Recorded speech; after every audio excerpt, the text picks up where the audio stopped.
Hey everybody, and welcome back to Mindbody Medicine for Chronic Pain. This is the end of season 1 of the podcast. This is it today. Today is the season finale, episode 12. Welcome. I'm thinking of it like the season finale of a show, so I'm making this episode a little more special. Like a little more, like, you know how a season finale is supposed to be. Like if this were White Lotus, this would be the one where the people finally die and you find out, who it is. Like this is a special day with some special content, and here we are at the end of season 1. Okay, so if you're interested in weekly individual therapy, please contact me through my website, mindbodymedicineforchronicpain.com or seanhershey.com. I would love to meet you. And I would love to help you. You don't have to struggle alone. Like you don't have to you don't have to do this on your own. Like you deserve the help. If you're enjoying the podcast, please follow the podcast, rate the podcast, write a written review. That would be awesome. You've heard a whole season now. So if you have been with me this whole time, it is time.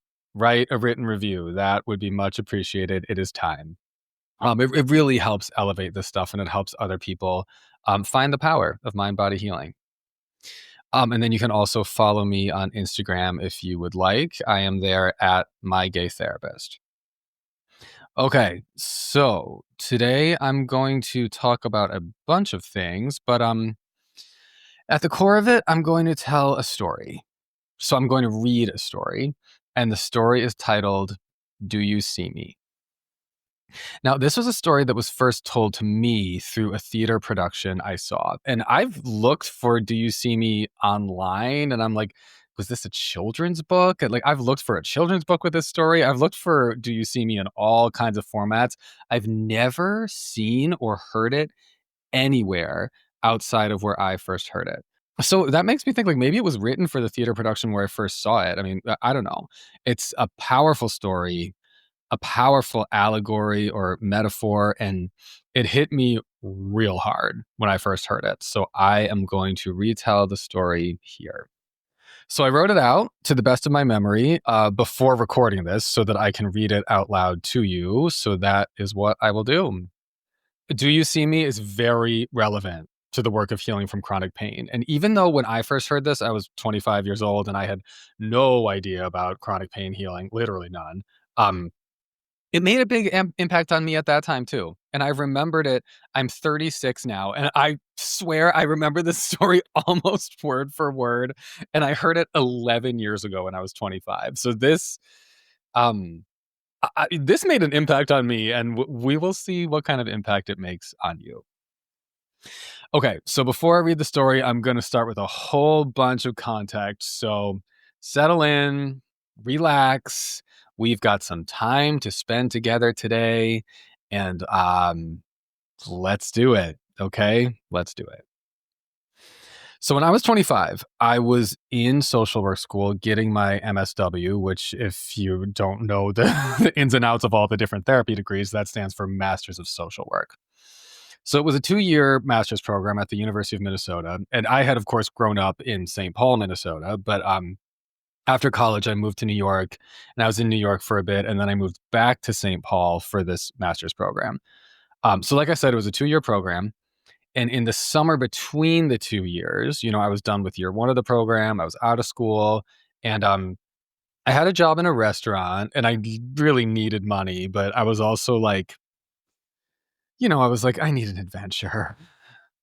And so I already knew once I was planning to graduate with my MSW, I knew I was not planning to stay in Minnesota. That was not the long-term plan.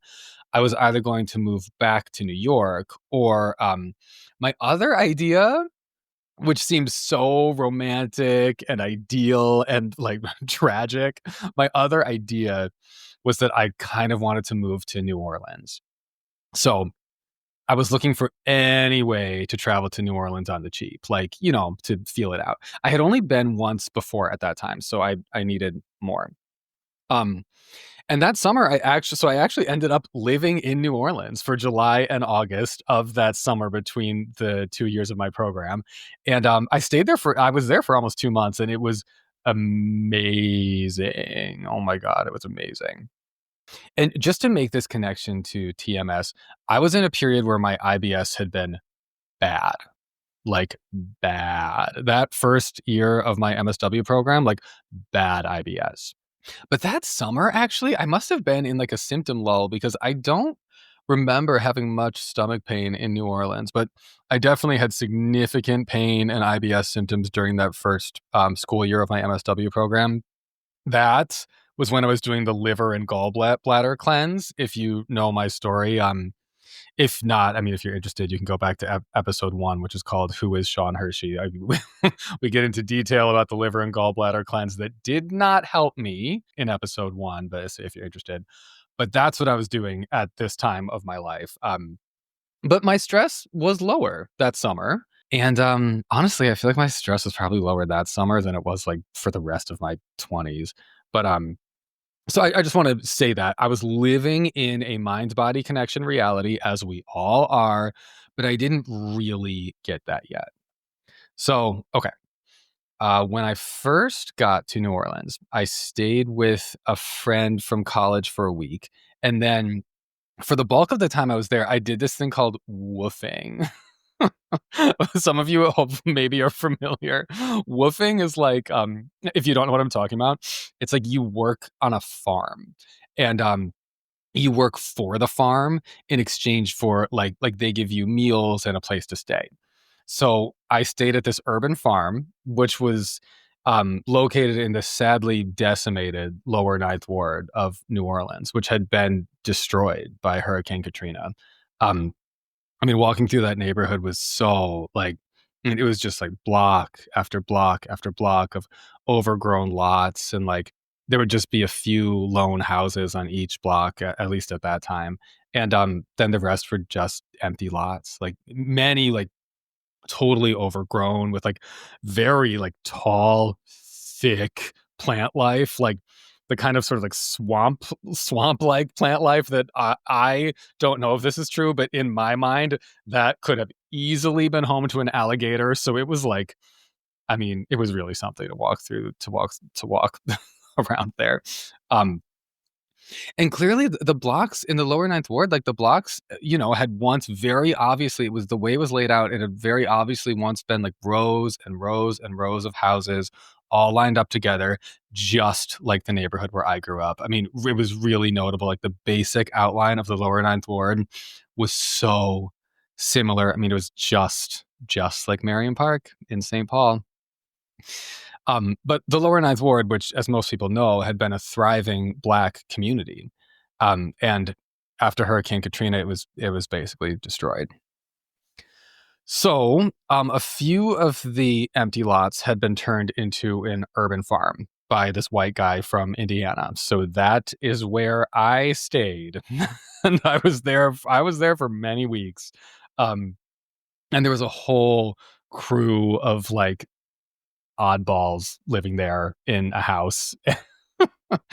Like, I mean, I don't know. Sometimes I look back on parts of my life and I'm like, what was that? But so this was one of those times. But okay, so it was a great time. All this stuff happened while I was there. I made friends with like a bunch of different people actually while I was there. And I did realize very quickly, like, I will be moving to New York. Like it was just a few days into the trip and I was like, yeah, I mean, like New Orleans is wild and I actually can't picture myself like living my life here. I mean, the vibe was very different. I mean, I grew up in Minnesota. Um all my family are New Yorkers. Like my parents are both from Long Island and the whole extended family's in New York, and yeah, I mean, like many of them have like the thick New York accents. Like many of my family members actually call me Sean. Sean. So like, even though, I mean, New York is such a big city, but I grew up coming through New York all the time and visiting every summer, and like all the family is like suburban New Yorkers, so it feels much more familiar and much more like home to me. And I mean, actually, now my parents are both back in New York and my brother's here too. So the whole family is back in New York now anyway. But okay. At age 25, I was trying New Orleans. And it was like, I mean, New Orleans is so cool. Even though I decided like it's not my permanent forever home, it is. I mean, New Orleans is beautiful. Like there's nothing like it. I mean, if you haven't been, go. Gorgeous, gorgeous, gorgeous. The city is so like, oh my God, like the homes are so charming and each one is painted in such exquisite detail. Like everything in that city aesthetically is a fucking 10 out of 10 knockout. I not kidding. If you've been there, you know. Like the banana trees, it's like tropical and hot. I mean, I was there also in August, in July and August, so it was very hot. um Spanish moss dripping off of everything, like gnarled old oak trees. Like it's so sumptuous and like divine and like exquisite. So luckily, okay, so the urban farm luckily was a total joke and they produced basically nothing and the people who worked it barely worked. So for me that was actually a great thing because I had a ton of time to just do my own thing. And one of those things was one afternoon I went to see this show. So the show was put on by a theater troupe of 4 actors, all of whom were Black women and all of whom were previously incarcerated. And the theater troupe was called The Graduates. So, okay. It would be totally irresponsible of me as a white podcast host to get into the story without first naming, or at least trying to do my best to name, the obvious racial dynamics at play. As a 25-year-old white kid absorbs this theater piece performed by a group of 4 Black actors, all of whom were previously incarcerated. And I mean, this was so long ago, but I did some deep Googling and I did get a lot of like, page not found kind of thing. But I also found there is still a tiny bit of information about The Graduates on the internet. So the last mention of The Graduates, I'm going to provide this for context. The last online mention of The Graduates that I found, at least, is in an article from 2013, which was just about the time that I was there. And this says, The Graduates is a new performance ensemble comprised of former members of the drama club inside the Louisiana Correctional Institute for Women. These women are each committed to using their personal experiences with the criminal justice system as performance material to create work that, 1, reaches out to young women who already have a relationship with the criminal justice system, 2, gives a window into how incarceration affects individual lives to people who have never encountered it, that would be me, and 3, encourages those who have the power to shift our state and our country's current policies to do so. Maybe that would be me too. So, okay, my hope is that this podcast, Mindbody Medicine for Chronic Pain, draws people of all racial and ethnic backgrounds as listeners. Obviously, chronic pain can affect any person, like any human body. We are all in this. And I also know from the way that this world shakes out, there's gotta be a lot of white listeners to this podcast. So let's talk about this because white people in America are not taught correct facts about our society because a correct accounting of the facts we think is too painful. And yes, I'm using the word painful deliberately. A correct accounting of the facts is too painful for us to face. But, okay, whatever your background, let's make sure we go into this understanding some basic context together. The United States has the highest number of incarcerated people in the world. The state of Louisiana has the highest per person incarceration rate of any state. That's followed by Mississippi and then Arkansas. This theater piece that I saw in New Orleans, this was not performed by a group of quote unquote criminals who all just sort of like happened to be Black. This theater piece was performed by people who were, first of all, human beings, not criminals, but they had been caught and punished for ostensibly doing something wrong. And I'm putting wrong in air quotes there. Racism is a foundational problem in our country. Foundational. I mean, what do all the states with the highest per person incarceration rates have in common? These are all ex-slave states. Why does the United States of America incarcerate so many people? Because this is an ex-slave country. This, like, let's be real, this is the legacy of the plantation. America is filled with the great, however many times, grandchildren of enslaved people. And do not forget this part, America is also filled with the great, however many times, grandchildren of slave owners, slave masters. Brutality and violence are our legacy. Violence is part of our heritage, and it is part of American daily life to this day, every day. I know this is heavy, but it's important because it's true. If you have never read Michelle Alexander's book, The New Jim Crow, it's from the same era of the time when I was in New Orleans and then like the time I saw this show. So it's older at this point, but the book is excellent. I mean, truly, like the book is genius. And I just want to share a very brief summary of the book. This comes from the New Jim Crow website. I want to share this brief summary as an introduction before I read Do You See Me? Because context matters.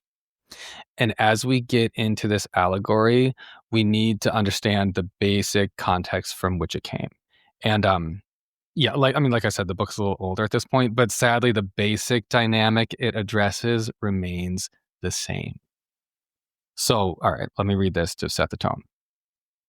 The New Jim Crow is a stunning account of the rebirth of a caste-like system in the United States, one that has resulted in millions of African Americans locked behind bars and then relegated to a permanent second-class status, denied the very rights supposedly won in the civil rights movement. In 2008, when the United States celebrated its, quote, triumph over race with the election of Barack Obama, the majority of Black men in major urban areas were under correctional control or saddled with criminal records for life.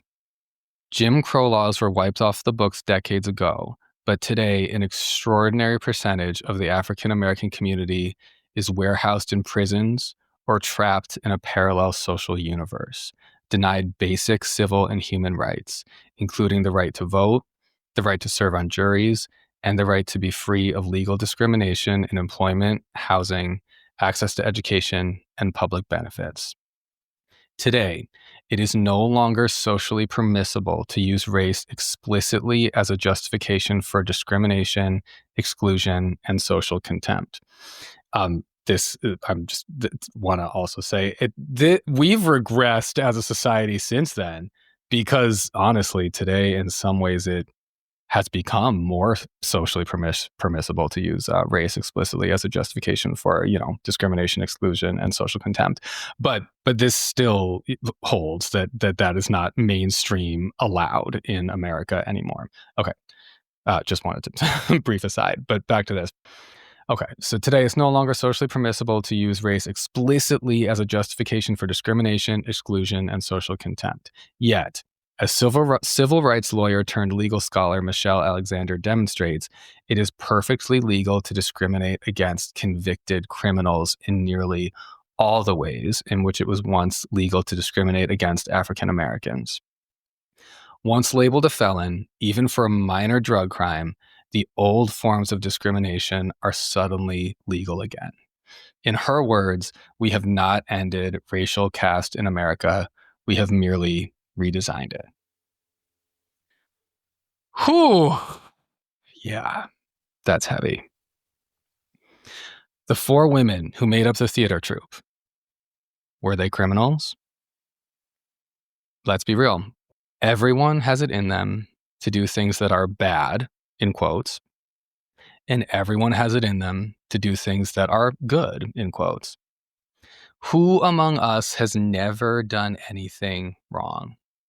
You know yourself, because as you tune into your emotions, like all of your emotions, especially the shadow emotions that society doesn't like, but you know this, like, those emotions are there inside you.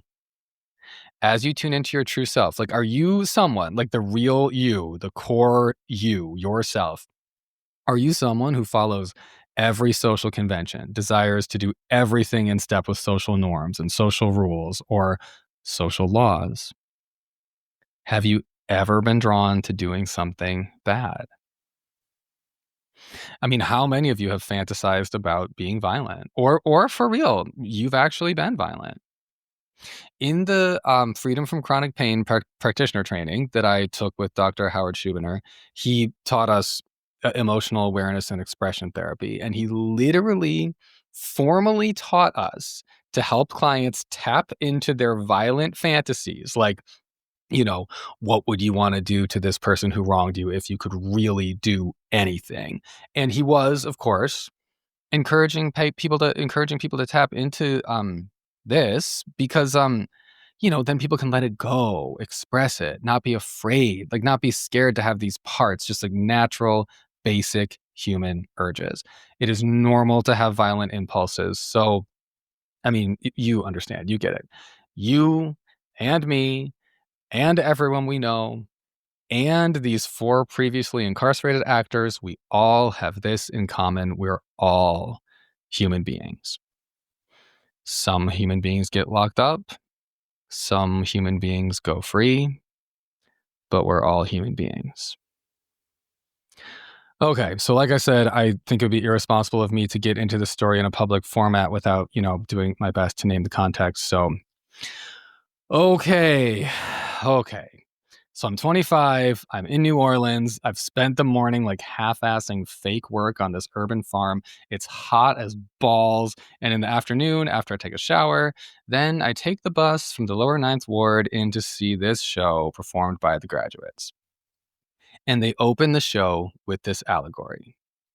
And then the women weaved their personal stories in with the allegory. And maybe the graduates wrote this story for the show. I mean, I imagine it's possible that someone wrote this while in prison, because, I mean, I've never found it anywhere else. If anyone who's listening to this has heard this, please get in contact with me. My email address is on my website, and there's a contact form on my website. Please get in contact with me. I've never found it anywhere else. So my retelling here is from memory, old school oral tradition. So the allegory went, to the best of my recollection, like this.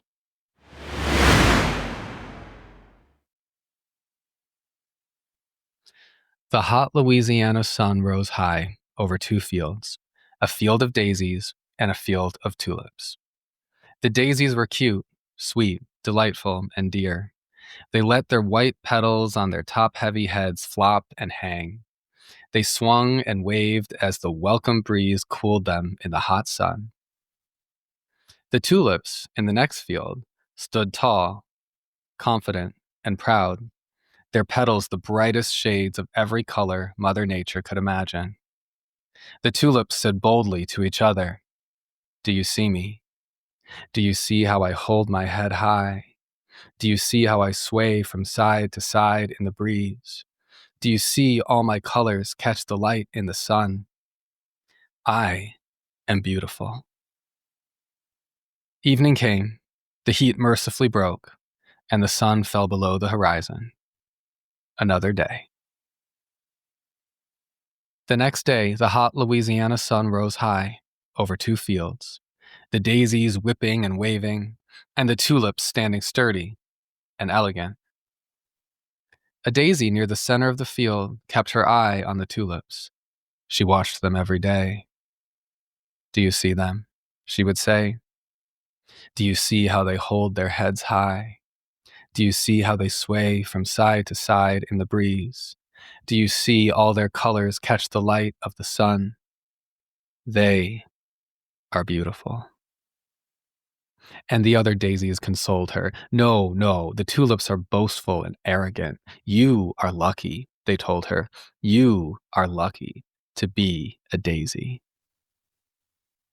Evening came, and the sun crept below the horizon. The daisy watched the tulips gracefully close in their colorful petals before they fell asleep. "See," she thought to herself, "beautiful." Another day.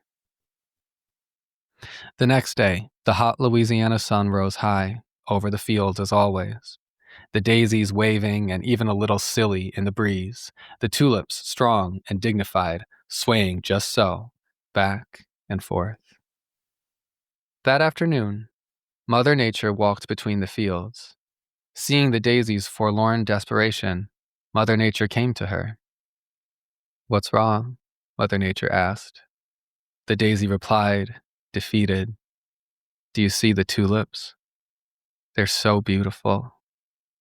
What about me?" "What," the daisy said, "about me?" Mother Nature studied her silently for quite some time. "Well," she said at last, "do you want to be a tulip? A tulip in a field of daisies?" "I wish," said the daisy. "I only wish." Mother Nature reached down and caressed her plain white petals. The daisy could feel her love and feel her power. And Mother Nature walked on to tend to the rest of her creation. Evening came, the heat relented, and the sun dipped below the horizon. Another day. The next day, the hot Louisiana sun rose high over two fields, a field of daisies and a field of tulips. But wait, there, near the center of the field of daisies, there was a tall, dignified, vibrantly pink tulip. The tulip opened to the sun, towering in delight. She reached far above the daisies. She had never seen this high, a tulip in a field of daisies. Distinguished and opulent, she said, "Do you see me? Do you see how I hold my head high? Do you see how I sway from side to side in the breeze? Do you see all my colors catch the light of the sun?" She said, "I am beautiful." That night, the sky darkened early. Clouds rolled in from the south. Thunder and lightning played across the sky. The breeze became a wind. Then the wind became a gale. The game between the thunder and lightning became a fight. Then it became a war. The first truly scary storm of the season. The daisies whipped and whirled in the wind, their slim necks bowing and curving this way and that. Across, in the next field, the tulips, firm and taut, their swaying became a bending, and then it became a buckling, and then, terribly, it became a snapping. Snap, snap, snap. One by one, the storm snapped each tulip down to lay on the ground. The tulips, in their vivid colors, were no longer attached to the earth. They were dying. In time, the storm softened, and the harsh wind slowly returned to a gentle breeze. The sun was gone. It had long since gone down below the horizon. Another day. The next day, the hot Louisiana sun rose high over two fields, a field of tulips laying down on their sides, each of them, their colors still brilliant and flashing, but detached from the earth. They lay slowly dying. This would be the tulips' last day. Then, across, the field of daisies, shaking themselves off, spreading their plain white petals, drying in the sun. And near their center, felled by the storm, lay one single, dazzlingly pink tulip. She was dying too. "Oh no," said the other daisies. "Oh no, you are going to die." "You should have remained a daisy," said a wise white flower nearby. "Then you'd be alive." "Why?" she asked. "Why did you choose to be a tulip? Why couldn't you just stay true to yourself?" As the pink tulip lay slowly dying, she looked up at the daisies. Softly, in a faint and fading voice, she said to them, "But did you see me? Did you see me hold my head high? Did you see me sway from side to side in the breeze? Did you see all my colors catch the light of the sun? Even if just for a moment, she said, I was beautiful." Whew, damn, it's like hard to read this without crying. Okay. Evening came. The sun set low in the west. The tulips, by nightfall, had all breathed their last. Another day.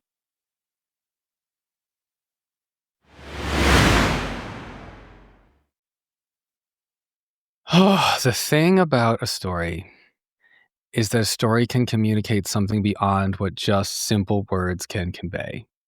Anyone can draw meaning from a story in like any number of different ways, and everyone can interpret an allegory differently and see in the story like what they need to see.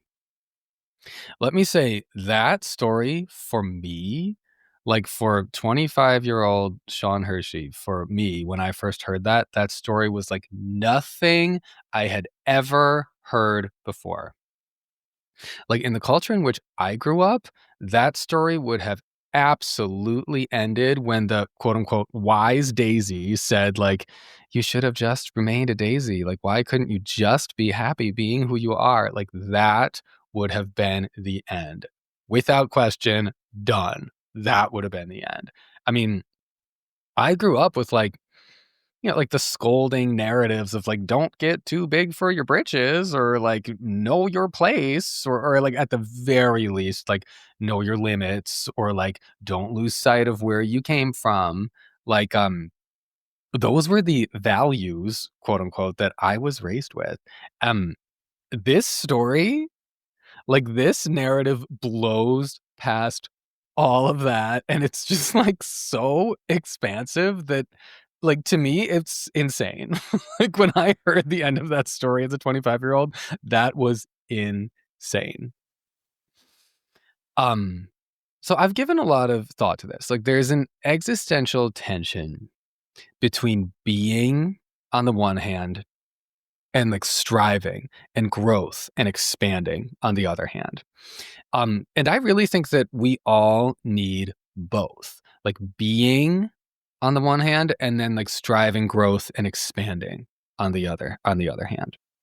Um, I think it's human nature to want and to need both, like allowing ourselves to be and allowing ourselves to grow. Now, there is also real growth within allowing ourselves to be, as we know, those of us walking this path of chronic pain healing. And there are parts of each of us that like so naturally strive for growth and expansion that like we don't have to force it. Like if we just allow ourselves to be, we will grow. So the two energies of like being and growing aren't actually that different anyway. It's like cyclical. Of course, allowing yourself to be and allowing yourself, like your true self, to grow are both parts of the emotional and self-attunement work that will heal chronic pain. So this is very, very relevant for us. So let's analyze this. Okay.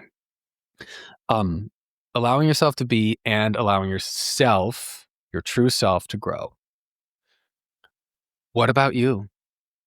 Like, what if the real, authentic self inside you doesn't want to be a daisy? Like, that daisy in that story, it's just so beautiful. That daisy is not just a daisy. Like, that daisy is a daisy who desires radical transformation. And On one level, like, yeah, that could be read as like petty jealousy or like an emotion that should not be felt or a desire that's stupid or bad or even like an impulse that one must learn to release, like, the goal should be to let this go because it's impossible. But what if the real, authentic you desires self-expression so badly, like needs self-expression so badly that you're willing to die for it just to experience joy and beauty for one day? Whew, man, the tension in this story between like being who you are and being who you are is like, I mean, that's just so fucking powerful. Like, is this who you are? Or is this who you are? And you know where this is going, like what I'm saying about chronic pain healing. You know that I'm encouraging you to tune into your true self. Let this story be like an avenue for you to tune into your true self. Like, to me, that's what this story is about. And that's why I share it here. Like, radically tuning into your true self. Like, ask yourself, like, who are you? These are great questions to consider, like great journal prompts. Who are you? Do you let yourself be who you are? Are you threatened by who you are? Are you afraid to be different? Have you been punished for being you? Have you been punished for being human? Have you been held back from your authentic desires, held back from self-expression? Because, I mean, I believe in some ways, like, we're all held back from self-expression in some way. And those of us with chronic pain, like, the pain is an open door that we are invited to walk through into this conversation with ourselves and with each other. Like, are you someone who desires a radical transformation? Do you need to step into radical self expression? Maybe in a huge way, maybe in small ways, but maybe in your life, even small self expression would be a radical act of defiance. Is that you? Could allowing yourself to be mean allowing yourself to grow? Could allowing yourself to grow mean allowing yourself to just be? You know what I mean? That cycle. In what ways might you be a tulip in a field of daisies? Is that allowed? Have you been stifled? In what way might leaning into who you really are be an act of self-expression so daring that no one will understand it except for you? You, and literally in this story, you and Mother Nature. Like, the imagery in this story is just so evocative. And, okay, in the show, like, back to the show in New Orleans, I mean, that story was just the beginning of the show. Like, as the graduates got into the body of the show, the women were like, they were portrayed in handcuffs and in prison and like committing crimes, quote unquote. I mean, all these very compromising situations. Like, they told their stories. And I don't remember all the details, but the stories were harsh. It was like the backstory, the lead up, the crime committed, the arrest, the first night in prison. And I mean, theater is such a powerful medium. Like, at points in the story, they'd stop. Say a woman was like getting arrested. Like, one actor would be portraying the protagonist, and the others would be like cops or even like the victims of the crime. And in the theater piece, like, something would happen, and all the other actors would freeze, and the protagonist would face the audience, like in handcuffs, face the audience, or like in the process of being like humiliated by like prison guards or correctional officers, and everyone would freeze except the protagonist would face the audience and say, "Do you see me? Do you see how I hold my head high?" Man, that shit was fucking powerful. Like, especially, God, I'm like gonna cry. Especially when there are so many people behind bars for like no other reason other than racism. Oh, like, what do you even say? There are no words to describe that idea. Like, literally, I'm just like crying while recording this podcast. Oh God, like, there's no word for that juxtaposition right there. Like a woman in handcuffs saying, "Do you see how I hold my head high?"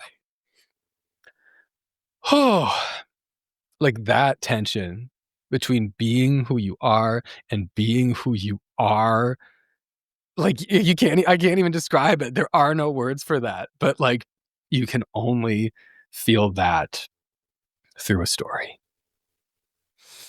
And like, yeah, maybe self-expression is really fucking scary. Like maybe self-expression means committing a fucking crime, like a crime that lands you in prison.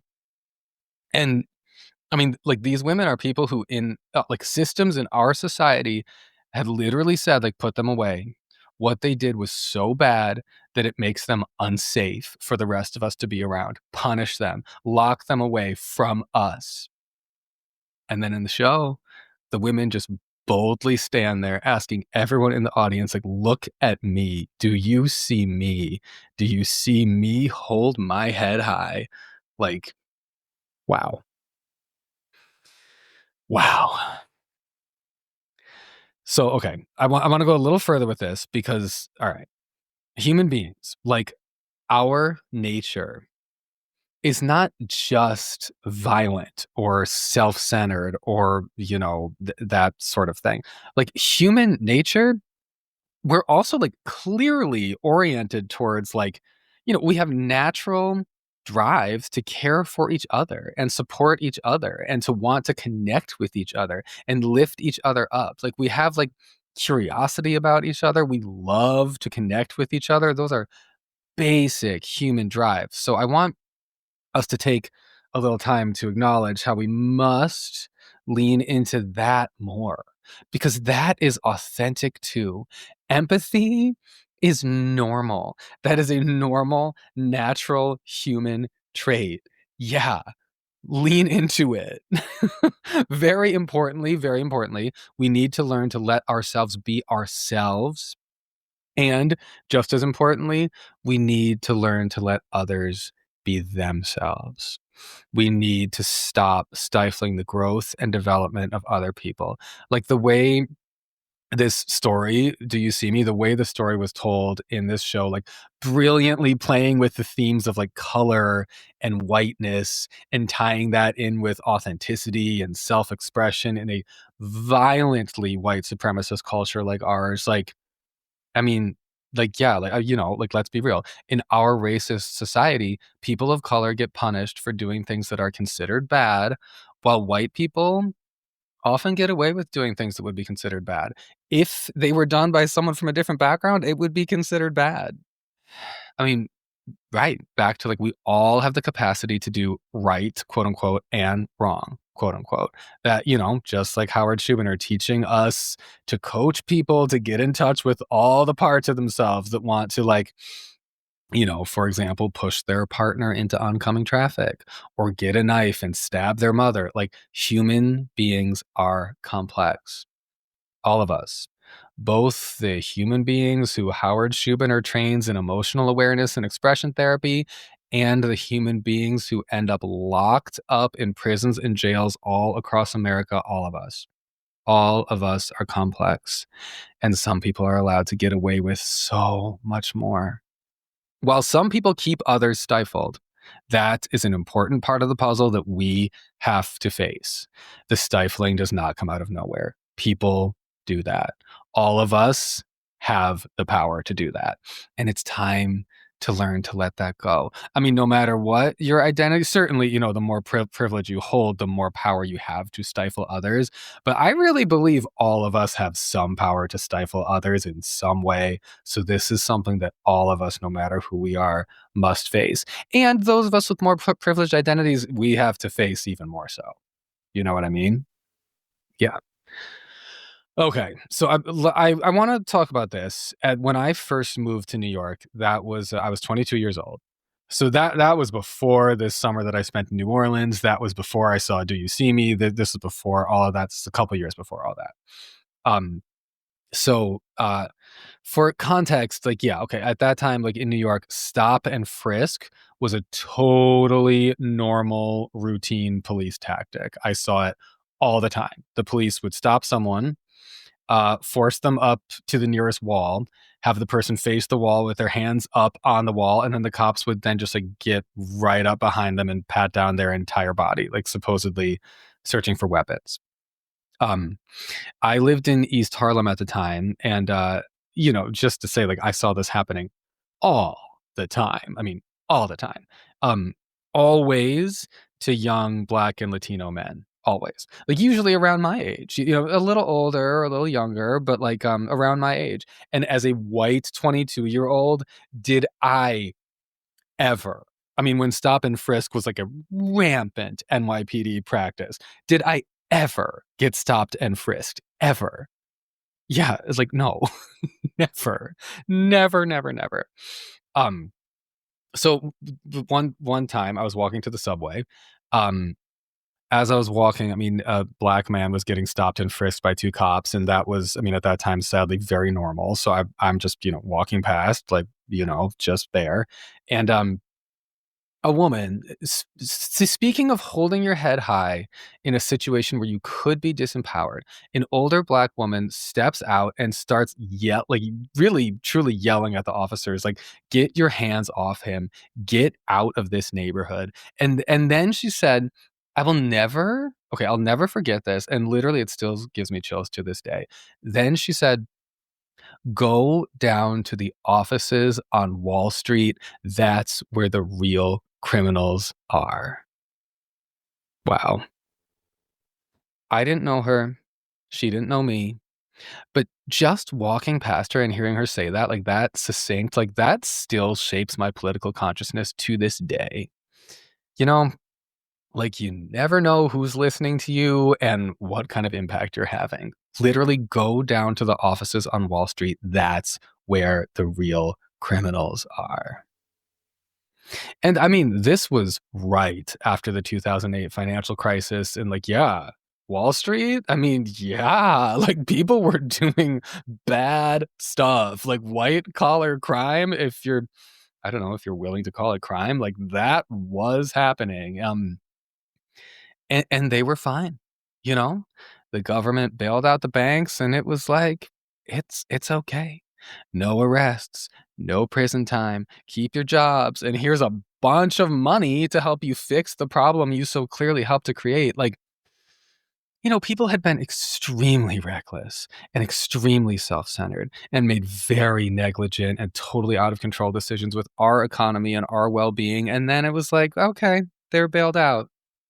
Literally, the United States government called that the Emergency Economic Stabilization Act of 2008. And the cops, meanwhile, who are charged with enforcing the law, the cops are up in Harlem pushing Black and Latino men against walls and forcibly patting them down just in case maybe they're carrying weapons. Literally, let me just say this, in all the stop and frisk searches I walked past in that era, I never, ever, ever, ever saw one where the police found a weapon. Literally never.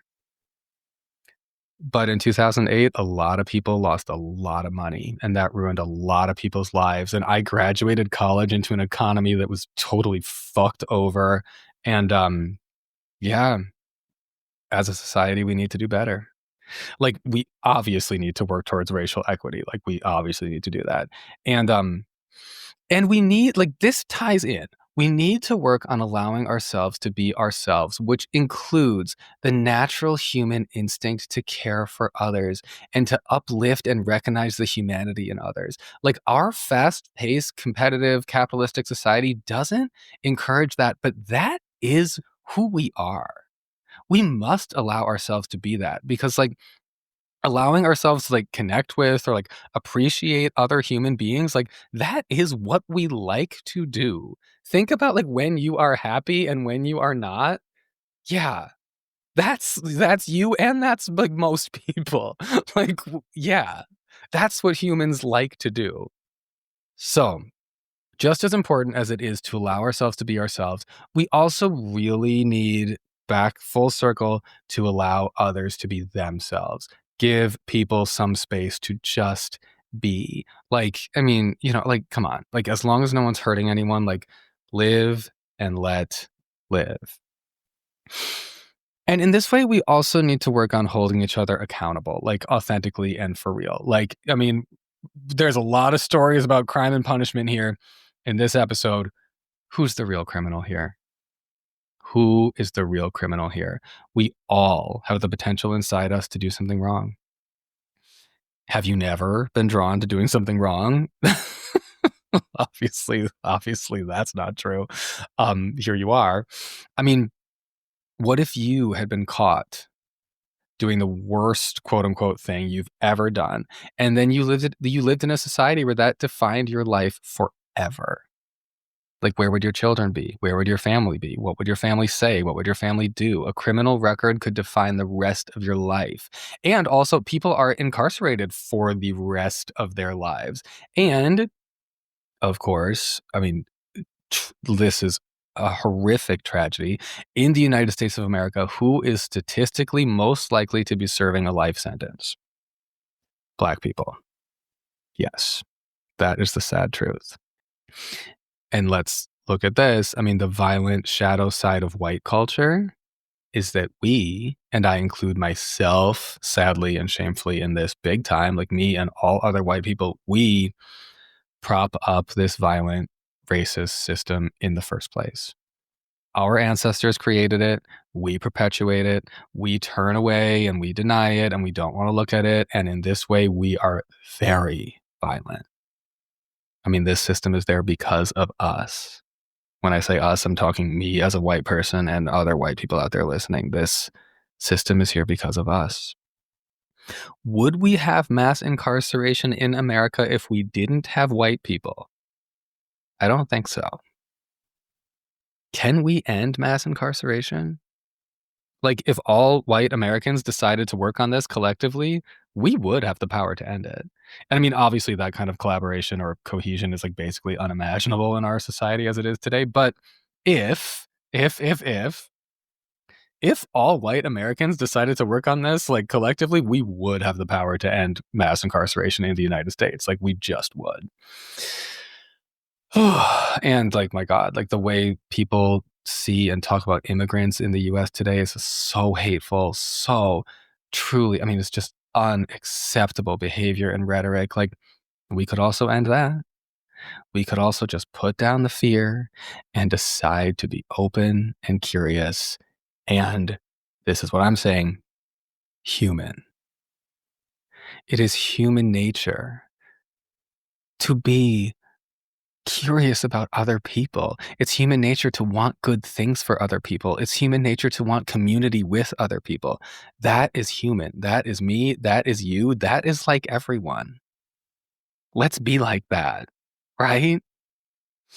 As we all know, human beings have parts that are cooperative and wonderful and parts that are shadow sides. All of us have both. That is who we are, no matter who we are. All of us have both. Okay. So what about you? What about you? This is another great place to reflect on you and a good place for me to reflect on me. Like, who are you? Who are you both in like your larger political role sense and also in your smaller, like in your family, in your community, with your friends, with your coworkers? Like, who are you? What are all the parts of you? Are you, in some ways, a criminal? Is thinking about what you've done that's wrong, like, is thinking about that so scary to you that you don't want to face it and you don't want to face yourself? Because I fully understand that. That is a core part of TMS and chronic pain. And nevertheless, it's time to look and see yourself and learn not to be afraid. If you don't like what you see when you look inside yourself, okay.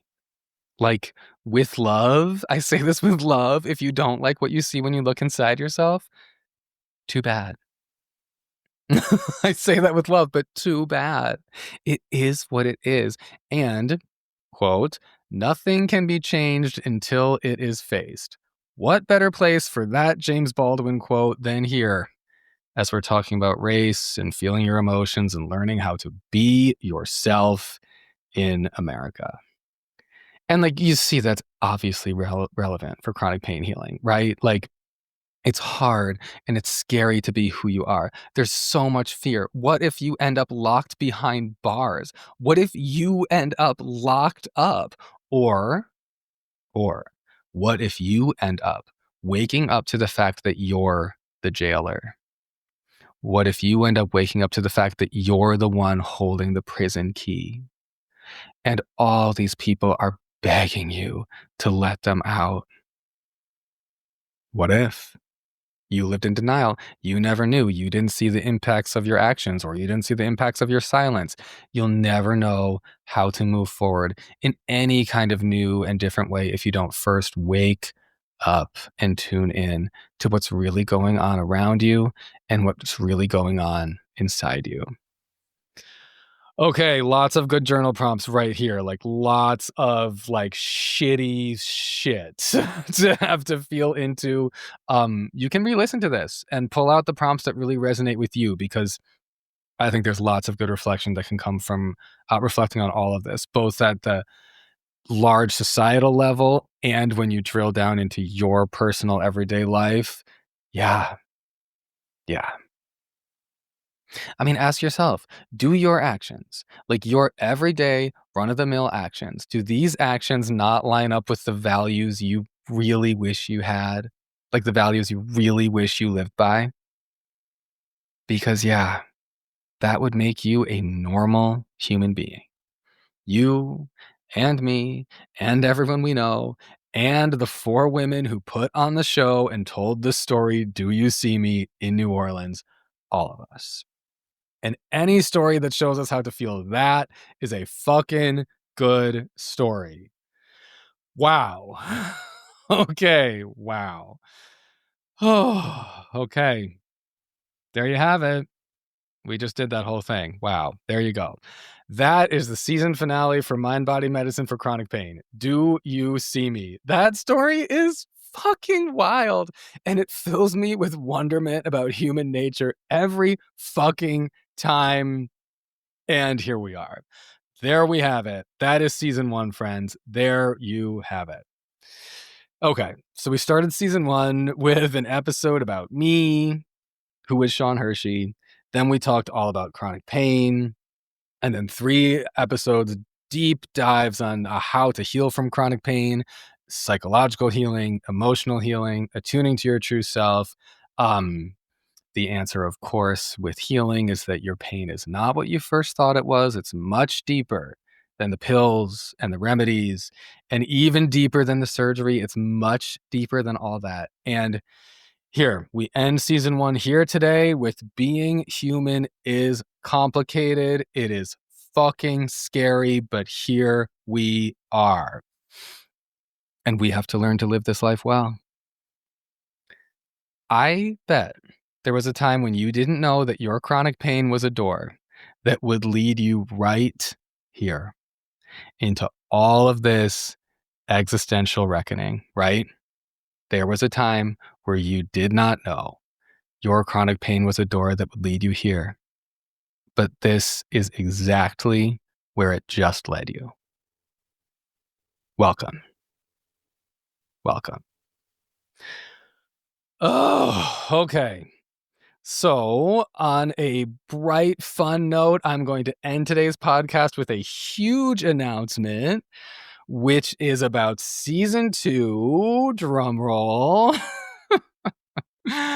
Okay, so when I started this podcast, I was like, I'll commit to 1 season of 12 episodes, and then I'll, I'll see how it goes. And then, I'll plan how I want to move forward.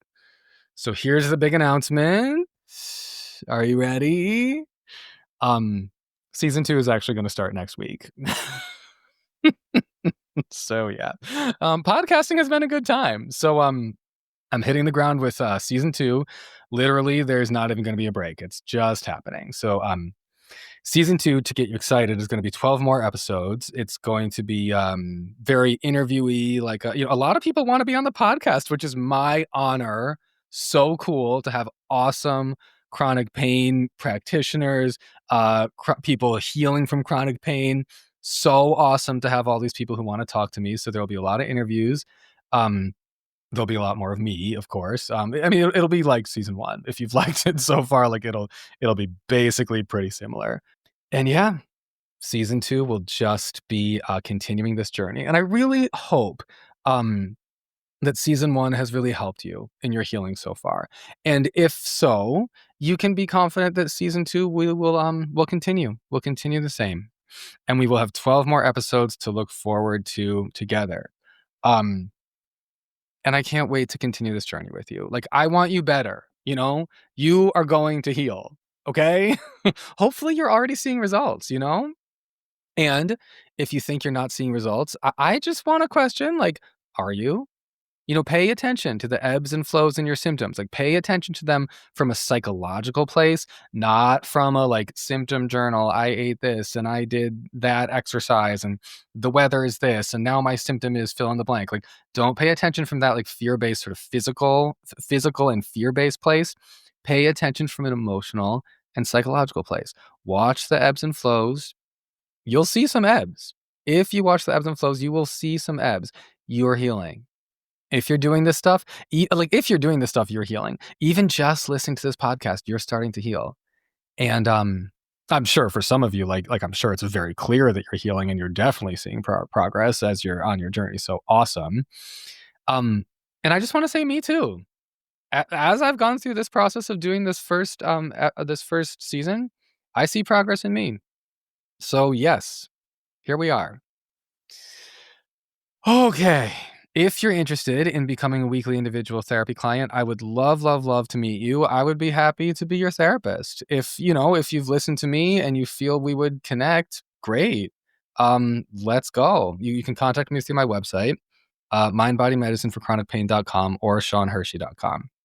And we can get that ball rolling. If you're enjoying the podcast, please follow, rate, and write a written review. And it's time.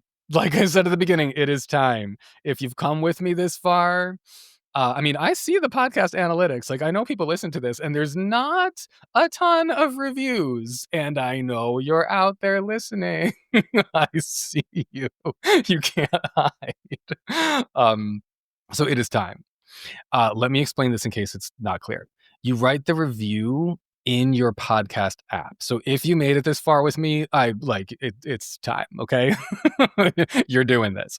So if you listen on Apple Podcasts, like you scroll to where you see the stars and it says tap to rate. And then right there it says write a written review.